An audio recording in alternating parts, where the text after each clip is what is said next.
Our apartment section is also divided into two sections. And we have two panels here, which is the panel where you see the list of all the apartment, which you can also search by the name of the apartment. And then the detail area where you have the details about the apartment, what type of apartment, if there is listed rooms inside the apartment. And if you have the right privilege, you can also update this data.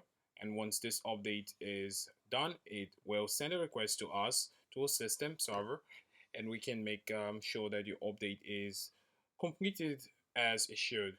And also you have list of residents that reside within this apartment, and if you have the right privilege, you can also request to add an apartment, and this will go through our screening system, and we can, verify that this apartment do exist inside the estate where you're listing.